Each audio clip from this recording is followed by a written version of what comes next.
사울의 회개란, 사울이 변하여서 바울이 됩니다.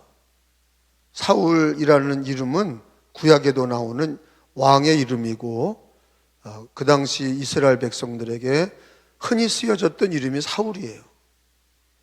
사울은 이름이 놀랍게도 큰 자 이런 뜻이에요. 그리고 예수님을 만나고 나서 바울이라는 이름으로 바꿨는데, 그 바울이라는 이름은 작은 자 그런 뜻이에요. 놀랍잖아요. 이름을 바꿨는데 보통은 계명을 하면 더 큰 자, 더 큰 자, 막 큰 자, 더 많이 큰 자 이렇게 바꿔야지. 아니, 사울이란 이름은 아버지가 붙여줬을 거고, 바울이라는 이름은 자기가 예수 만나고 나서 개종을 한 이후에 붙인 이름인데, 이름이 오히려 사람들이 볼 때는 큰 자가 작은 자가 된 거예요. 그러나 하나님은 그를, 바울이라는 그 이름을 통해서 크게 쓰신 줄로 믿습니다. 우리가 예수님을 진짜 만난 사람은 낮아지는 거예요. 할렐루야. 이 이름이 그걸 증거하잖아요. 나는 죽고 예수로 사는 거예요. 여러분 마음에는 누가 계십니까? 다시 한번 묻겠습니다. 여러분 마음에는 누가 계십니까? 예수님이 계십니다. 아직도 내가 주인이 된 사람들은 오늘 이 말씀을 듣고 회개하시기를 바랍니다. 그리고 아직도 내가 예수님이 주인이라고 하면서 예수님이 내 안에 사셔야 되고 나는 죽어야 된다는 얘기가 뭐냐? 낮아져야 된다는 얘기예요. 예수 앞에서 내가 낮아져야 된다는 얘기예요. 내 목소리, 내 주장, 내 생각, 내 경험, 내 이성, 그게 예수님 만나고는 사울에서 바울로 큰 자가 작은 자가 되듯이 낮아지고 예수님을 높이고, 예수님을 높이고 나는 낮아져야, 그래야 하나님이 축복하시고 사용하시는 겁니다. 자, 오늘 이 사울의 회개란 어떤 은혜가 있는지 말씀을 나누겠습니다.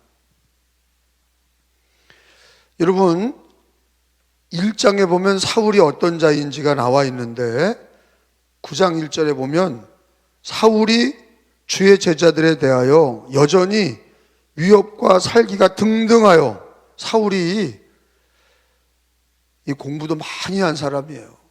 엘리트 중에 엘리트. 그 당시 2000년 전에 예수님 때 살았던 사람이에요. 예수님 십자가에 못 박혔을 때 나이가 33살이었죠. 바울도 그 당시 사람이에요. 근데 사회적인 평가는 바울은 가말리엘이라고 하는 그 당시에 유대인 중에 최고의 선생님 밑에서 공부한 박사입니다. 박사 중에 박사. 똑똑하기가 이루 말할 데가 없어. 성격도 집착이 강해요. 왜 그러냐면 그게 무슨 관리도 아니에요. 스데반 집사를 돌로 칠 때 앞장섰고, 그리고 기독교인들을 잡아들일 때 자기가 관리도 아닌데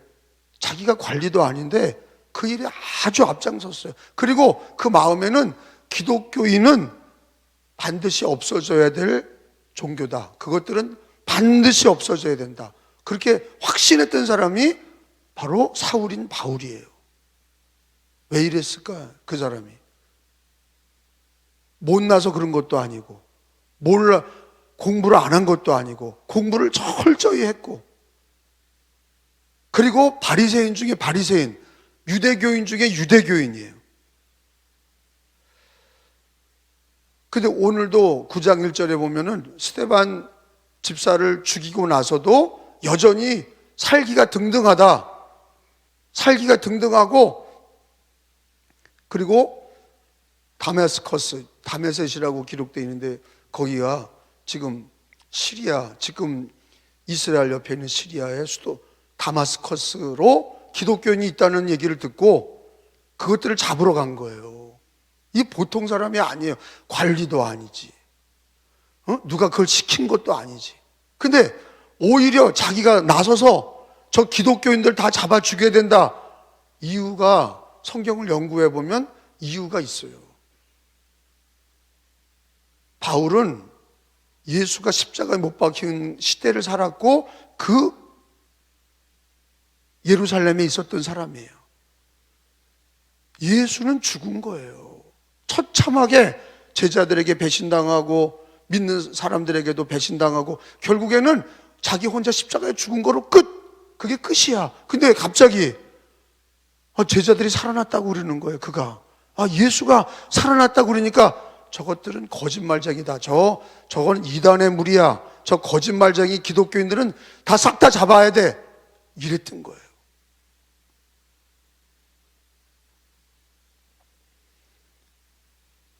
유대교를 파괴시키고 예수가 죽은 거를 자기가 아는데 제자들이 나서서 예수가 살아났다고 자기들이 봤다고 그러니 저 거짓말쟁이들을 다 없애야 된다.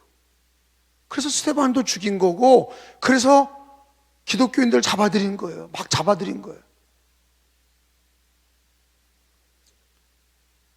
그러니까 그냥 맹하게 있다가 무슨 정치적인 이유로 아니면 뭐 자기를 괴롭혔던 기독교인을 죽이는 그런 정도가 아니라 그의 사상적인 생각이나 그의 살아온 모든 삶의 여정을 보면 기독교는 박멸돼야 되는 거예요. 기독교는 없어져야 되는 거예요. 왜? 거짓말의 종교다 이거. 부활을 안 믿었어요. 살아났다는 건 다 거짓말이라는 거예요. 근데 그거를 말하는 것들은 다 없어져야 된다는 거예요. 그러니까 막 처단하는 거예요. 그 예수님을 만나는 그날도 기독교인을 잡으러 다니다가 만난 거예요. 전도 받아서 된 게 아니에요, 이 사람은. 바울은 누가 전도해서 된 게 아니라고. 이런 사람은 예수님이 직접 나타나셨던 거죠. 예수님이 직접, 부활한 예수님이 바울에게 직접 나타난 거예요. 그래서 그가 사도가 된 거예요. 사도의 가장 중요한 특징이 있죠. 12사도와 바울의 특징은 뭐예요? 예수 그리스도를 직접 그 당시에 그냥 우리가 뭐 이 시대에 예수님을 영접하고 그리고 예수님을 믿고 그 사도라고 그러지 않아요? 사도는 2000년 전에 예수를 직접 만나고 그를 따랐던 사람들이 사도라고 그래. 지금 사도가 없어요. 바울로 끝난 거죠. 사도 바울 그거로 끝난 거예요. 그 이후에 사도가 없어. 왜요? 예수님을 직접 목격하고 그 말을 들었던 사람이 사도라고 그러는 거예요. 근데 바울까지가 사도야. 왜? 부활한 예수가 직접 그를 만났거든요. 거기 성경에 보세요.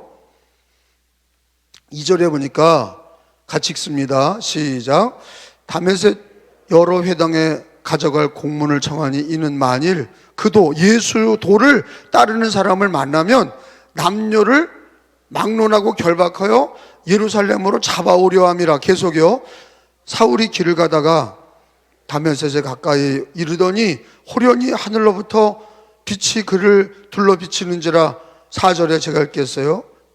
땅이 엎드러져 들음에 소리가 있어 이르되 사울아 사울아 내가 어찌하여 나를 박해하느냐 하시거늘. 여러분 같이 주여 누구시니 오니까 이르시되 나는 내가 박해하는 예수라.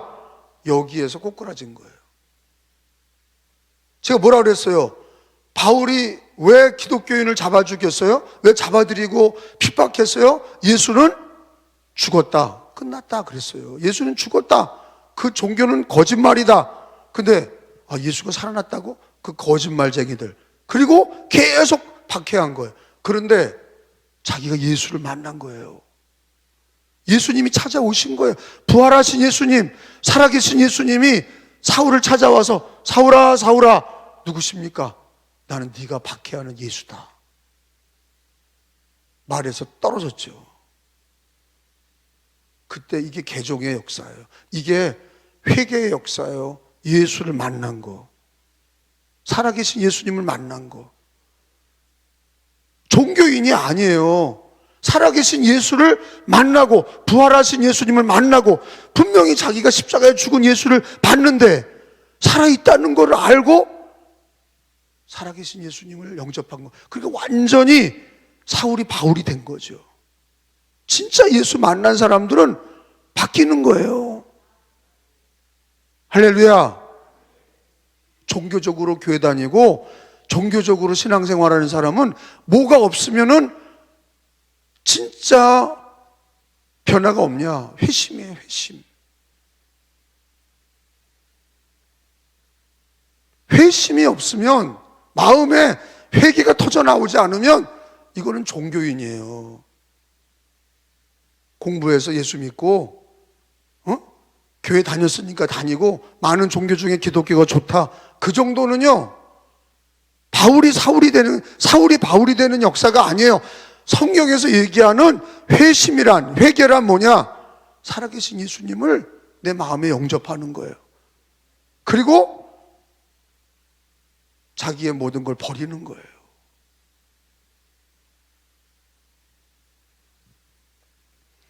여러분, 이렇게 예수님을 바울이 만났을 때 나이가 몇 살인지 기록이 안 나와요. 제가 볼 때는 결혼 안 했을 때니까 청년의 때인 것 같아요. 청년의 때 그렇게 박해하고 예수를 믿는 사람들을 스데반을 죽이고 잡아들이고 그러다가 부활하신 예수님이 직접 나타나서 사울아 사울아 그렇게 예수를 만난 다음부터는 그 충격에 빠져서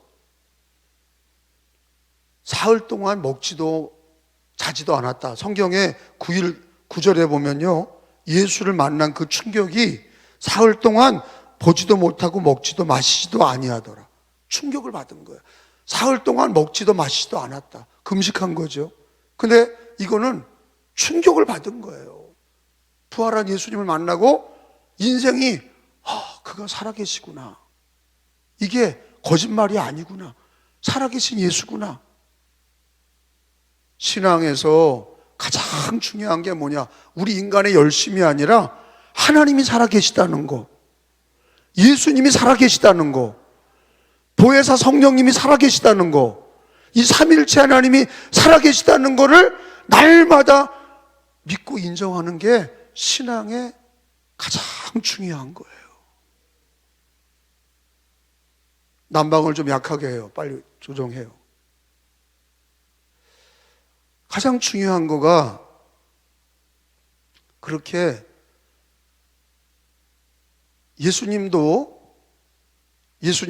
첫 설교가 뭡니까? 회개하라, 그거였어요. 예수님 첫 설교가 뭐라고요? 회개하라, 회심이라고. 근데 우리가 한국 교회도 지금 3대 4대 이렇게 신앙의 때가 이 130년이 넘어가고 140년이 가까워지니까 회심이 없고, 어렸을 때부터 다녔던 교회를 다니고 직분을 받고 이런 것만 있지, 손을 들고 하나님 나 같은 죄인, 이 죄인을 용서해 주세요 이렇게 회개하는 회심이 없어지니까 어떤 일이 없냐? 성령의 강한 역사가 없는 거예요. 회심이 없이 목사 되고, 회심이 없이 장로님, 권사님, 집사님이 되니까, 세례 받을 때도 회심이 없으니까 놀라운 성령의 역사가 없는 거예요. 회심이라는 거는 거듭남이에요. 처음에 회심은 거듭남이고, 거듭난 사람이 계속 회심하는 거를 성화라고 그래요. 따라합시다. 칭의 해보세요. 칭의. 이게 거듭남이에요. 이게 신학적인 용어라 좀 어렵지만 구태여 얘기하는 거는 우리들의 자기 신앙을 점검해 보라는 거예요. 사울이가 처음에 예수를 이렇게 만나고 회개한 거를 뭐라고 그러냐? 이게 칭의, 거듭남이라고 그래요. 회개한 거예요. 처음 예수를 만나고 회개한 거예요. 그러면 그 이후로 바울이 회개를 안 했냐? 아니에요. 내 안에 두 법이 싸우는도다. 성령의 법과 육신의 법이 싸우는도다. 오라 곤고한 자로다. 이 사망의 몸에서 누가 나를 구하여 내리라. 예수 그리스도. 바울 사도는 날마다 죽노라 그랬어요. 그 얘기가 뭐냐? 처음 회심만 있는 게 아니라 구원받은 하나님의 자녀들이 거듭나고 죄사함 받았어도 우리가 진실하게 하나님 앞에 회심하는 거는, 이렇게 신년 축복 성회에 회심하고 어떤 일을 통해서 내가 회심하고, 이거는 성화, 거룩해지고 성결해지는 은혜입니다. 성경은 두 가지를 다 얘기하는 거예요. 첫 번째 회개는 칭의, 하나님이 우리를 의롭다 하시고 거듭나는 거예요. 그러나 그거로 끝난 게 아니라 거듭나고 하나님이 우리를 처음 예수 믿을 때도 죄사함을 주신 것처럼 우리는 정말로 진심으로 성령의 도움으로 회개가 있어야 되는 거예요. 이게 1년이 시작이 되면서, 그리고 우리는 내 타성에 젖은 신앙, 내 언행심사의 잘못된 말들, 이 땅에 살면서 예수 믿고 구원받았어도 이것저것 더러운 게 묻어져가는 나의 신앙의 모습, 내 마음의, 내 영혼의 모습을 보면서 우리는 구원받은 성도도 회개가 반드시 날마다 있어야 되는 거예요. 근데 진실한 회개, 그걸 성화라고 그래요. 회개한 사람도 또 회개합니다. 그러니까 그거가 없다고 하는 것이, 그게 기쁜 소식, 그게 구원판이에요. 구원판은 한 번 회개하면 그냥 안 한다는 거예요. 자동으로 다 용서받는다는 거예요. 근데 성경은 그렇게 얘기 안 해. 우리가 또 넘어질 때 있고, 우리가 또 마음에 불평이 있을 때 있고, 그럴 때 입으로만 하는 회개가 아니라 성령은 어디서부터 흘러나와야 돼요? 배에서부터 생수의 강이 흘러나오듯이 회개는요, 성령의 도우심으로 우리 중심의 회개가 돼야 되고, 우리 마음의 회개가 돼야 되고, 우리 배에서부터 흘러나오는 성령의 회개가 돼야 돼요. 사도행전 26장으로 가봅니다. 사도행전 26장. 강대상은 닥터를 켜요, 가서. 약으로. 사도행전 26장 15절. 26장은 사도행전 거의 끝날 때죠. 그러니까 바울 사도의 일평생 그가 늘 어디 가든지 말했던 게 뭐냐? 이 사울아 사울아 불렀던 이 회심 사건. 자, 15절. 내가 대답하되 주님 누구시니까? 주께서 이르시되 나는 내가 박해하는 예수라. 여러분,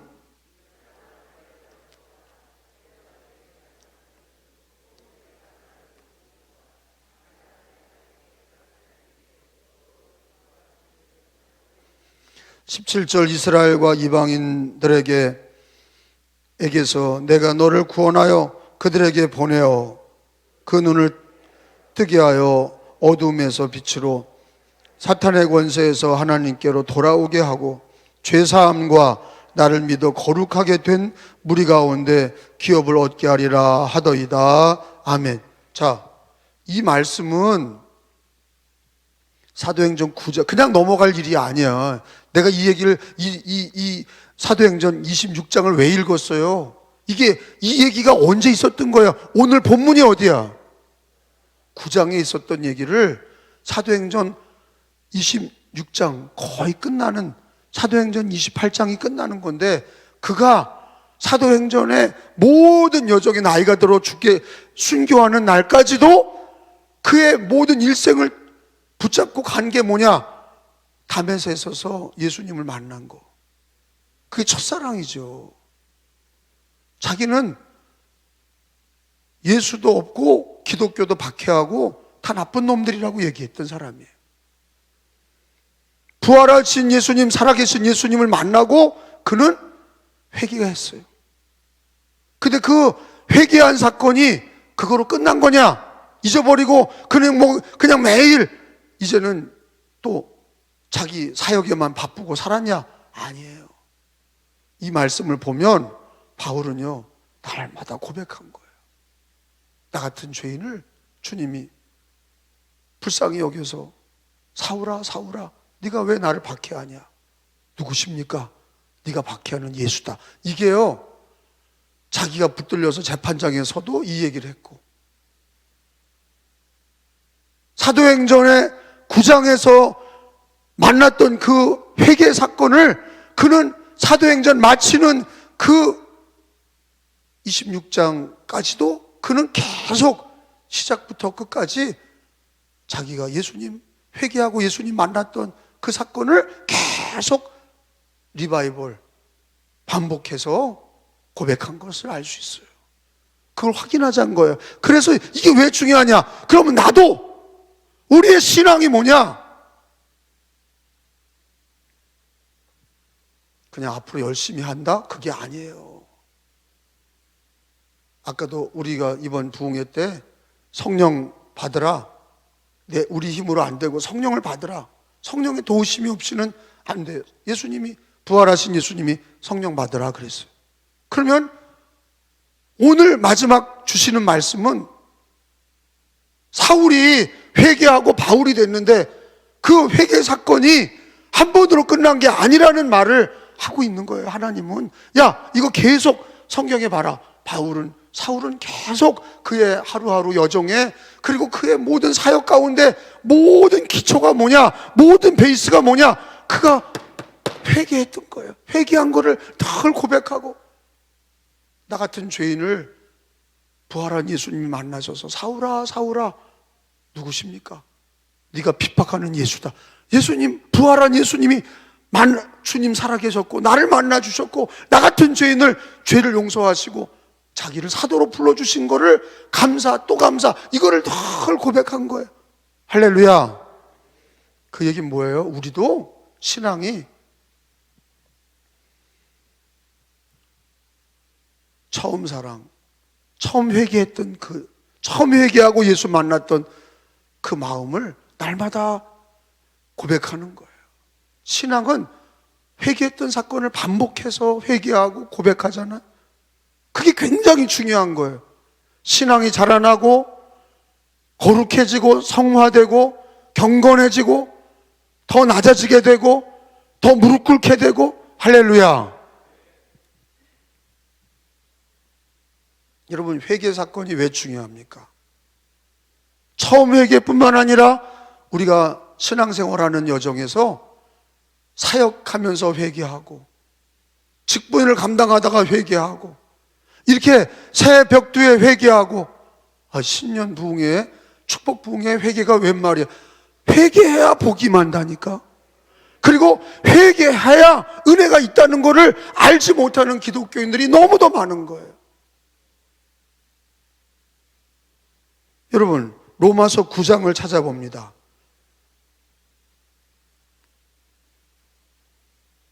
회개의 은혜가 왜 중요하냐? 로마서 9장 25절이에요.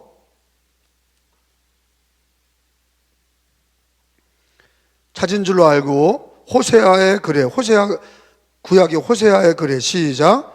호세아의 글에는 이르기를 내가 내 백성이 아닌 자를 내 백성이라, 사랑하지 아니한 자를 사랑한 자라 부르리라. 따라합시다. 사랑하지 아니한 자를 사랑한 자라 부르리라. 또 따라합시다. 내 백성이 아닌 자를 내 백성이라. 자, 이 얘기 뭐냐면요, 호세아가 예수님이 오시면 사랑하지 않은 자를 하나님이 사랑하게 되시고, 내 백성이 아닌 자를 예수님 때문에 내 자녀를 내 백성이 되리라. 이 얘기는 예수님이 오셔서 이루어졌어. 우리들이잖아요. 우리가 이스라엘인이 아니에요. 아브라함의 자식도 아니야. 이방인이고 우상 숭배하고 그랬던 우리를 사랑하지 아니한 자를 사랑하셨고, 내 백성이 아닌 자들을 내 백성으로 받아주셨어. 이게 은혜입니다. 여러분, 회개함으로, 여러분 이 삼천리 강산에 복음이 들어오고 회개함으로 1907년 회개운동이 평양에서 일어나면서 이 땅에 부흥이 일어난 거예요. 부흥도 한 사람의 회개가 있어야 돼. 자기 회개가 없이는 축복도 부흥도 없어. 우리가 처음 예수님을 믿게 된 이 민족도 내 백성이 아닌 이 민족을 하나님이 우리를 복음을 전해주시고 내 백성 삼아주셨고, 이해가 되시죠? 예수님 복음이 들어가면 내 백성이 아닌 자들을 내 백성 삼아주시고, 하나님이 세상을 이처럼 사랑하셔서 독생자 예수님을 주셔서 그를 믿는 자마다 멸망하지 않고 영생을 얻게 하려 하심이라. 거기에 뭐가 들어가냐? 하나님의 사랑과 은혜가 들어갔는데, 그거를 받아들이는 것은 뭐냐? 회개 없이는, 하나님, 내가 하나님 백성이 아닌데 나 같은 사람을 예수님 믿게 해주셔. 내가 이 정도인데 내가 예수 믿어주지, 이런 게 아니라, 내가 교회 다녀주고 내가 직분 받아주고 내가 어떤 사람인데, 그게 아니라 나 같은 죄인을 예수님 믿게 하시고 내 백성이 아닌 자를 내 백성 만들어 주셨고, 사랑하지 아니한 자를 예수님 믿어 사랑하게 하셨으니 회개와 하나님께 감사가 있어야 되는 거죠. 다시 아까 얘기로 돌아가면, 사울은 그렇게 예수 만나고 끝, 그게 아니라 그가 죽는 날까지, 순교하는 날까지 날마다 그가 나를 불러주신 하나님, 나를 불러주신 예수님, 그거 너무 감사하고 날마다 회개하고. 바울이라고 우리보다 뭐 더 나은 사람이 아니에요. 인간의 몸을 입고 있기 때문에 어떤 때는 교만할 때 있고, 어떤 때는 혈기 부릴 때 있고, 어떤 때는 자랑할 때 있고, 지 마음대로 할 때도 있었던 거예요. 거듭났어도, 예수 믿었을 때도 우리는 여전히 불완전해. 그래서 회개하는 죄인과 회개하지 않는 죄인, 그것만 있는 거예요. 따라합시다. 회개하는 죄인, 용서받은 죄인. 그러니까 죄인은 다 죄인이야. 의인이 없어. 근데 회개하는 죄인이 있을 뿐이고 용서받은 죄인이야. 근데 용서하지 않고, 용서받지도 않고, 용서해달라고도 안 그리고, 교회를 회개하고 예수님을 처음 믿었지만 5년, 6년 되는데 회개가 그 다음엔 없어. 여러분, 그거는 인간적인 신앙이에요. 하나님께서는 오늘 회개하라고 하십니다. 그게 성경적인 신앙이에요. 회개하는 거예요. 그리고 회개는 뭐예요? 주님의 은혜 앞에 우리가 회개하는 거예요. 내 백성이 아닌 자를 내 백성 만들어 주셨고, 사랑하지 아니했던 자를 예수 믿어 우리를 사랑하는 자녀로 만들어 주셨으니 회개해야 되는 거예요. 또 찾아봅시다. 로마서 1장 1절. 자, 로마서 1장 1절. 예수 그리스도의 종 바울은, 시작, 예수 그리스도의 종 바울은 사도로 부르심을 받아 하나님의 복음을 위하여 택정함을 입었으니, 이것도 회개의 사건으로 주신 은혜야. 사도가 되게 하시고 예수님의 종이 되게 하시고 부르셨고 택하셨어. 그래서 여러분, 회개라는 거는요, 우리가 회개할 때 주님이 우리에게 사역을 맡기시고 우리에게 부르시어 우리를 은혜 주시고 함께 하시는 거예요. 바울은 회개한 이후에 자기를 부르시고 택하시고 사도로 부르신 것에 대해서 늘 고백했어요. 내가 예수 믿었다, 내가 목사 됐다, 이건 아직, 내가 감독됐다, 이거는 어리석고 수준이 낮은 기독교인이에요.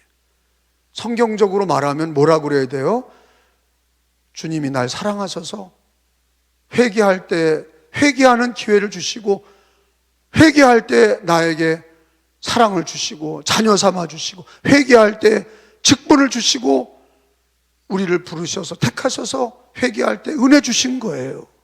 회개할 때 은혜 주시는 거예요. 그러니까 회개가 얼마나 강하냐면, 니느웨 사람들이 다 죽게 될 때 회개하니까 하나님이 살려주셨잖아. 그게 회개가 얼마나 강력한지, 회개하면 살고, 바울이 회개할 때 주님이 그를 택하셔서 사도로 삼으시고 주님의 종으로 부르신 거죠. 그래서 저는 회개가 처음 예수님 만나서 회개가 그게 개종이고 영접이고, 그리고 사역하면서 우리는 교회 다니면서 또 회개해야 될 일은 이렇게 새해 벽두부터 회개해야 될 이유는 하나님의 은혜 앞에, 예수 그리스도의 구원 앞에 우리들의 묻은 찌꺼기들, 신앙에 묻은 찌꺼기들 사역하면서 우리들의 모든 허물들 주님 앞에 다 회개하고 용서를 받아야 되는 거죠. 회개만 하면 돼. 회개하면 주님은 언제든지 사랑하시고 용서하시고 은혜 주시는 거야. 근데 회개도 입으로만 하지 마시고 속에서부터 진심으로, 속에서부터 회개하고, 우리들 회개한 자들은 우리의 인생이 주님을 향해야 되고 주만 바라봐야 되고, 회개는 반복이 되는 거예요. 그러니까 어떤 사람은 또 그래요. 아유, 뭐 반복되는 회개는 뭐 좋아. 물론 우리가 같은 죄를 의도적으로 죄 짓고 또 반복하는 회개가, 그런 거는 정말로 경계해야 되지만, 여러분 회개는 성경에 보면 여러분 늘 하는 거예요. 예, 넘어질 때마다 회개하는 거고 쓰러질 때마다 회개하는 거예요. 회개가 없이는 우리는 망해요. 회개 없이는요 은혜가 없어요. 회개해야 은혜를 주시는 거예요. 마지막으로 로마서 14장을 보면, 하나만 찾아보고 마치겠어요. 회개의 은혜는, 회개하는 사람들은 어떤 은혜가 있냐? 주를 위해 사는 거야. 로마서 14장 8절에 보면 7절 8절입니다. 제가 7절 읽겠어요. 찾은 줄 알고, 우리 중에 누구든지 자기를 위하여 사는 자 없고. 예수 믿기 전에는 누굴 위해 살았어요? 나를 위해. 그리고 회개하고 예수 영접하고도 또 누굴 위해 살아? 자기를, 나를 위해 살아. 그러니까 이제는 회개했으면, 늘 회개하면 이제는 방향을 바꿔야 돼. 자기를 위해 사는 게 아니라 주를 위해 살아야 돼. 살아도 주를 위해, 자기를 위해 사는 자 없고 자기를 위해 죽는 자도 없도다. 8절에 같이요. 시작. 우리가 살아도 주를 위해 살고 죽어도 주를 위해 죽나니 그러므로 사나 죽으나 우리가 누구의 것이에요? 주의 것이로다. 이게 회개의 열매입니다. 회개하면 주를 위해 살아야 돼. 자기를 위해 살다가 회개하면 주를 위해 사는 거예요. 교회 섬기고 봉사하는 거 자기를 위해 했다면 회개하고 주를 위해 봉사하고 주를 위해 살아야 돼. 왜? 나 같은 죄인을 살려주신 은혜 기억하면서, 첫 번째 회개도 있지만 우리는 신앙생활하면서 회개하는 사역의 회개, 성화의 회개가 있는 거예요. 주님 나라 갈 때까지 회개하며 주를 위해 사시기 바랍니다.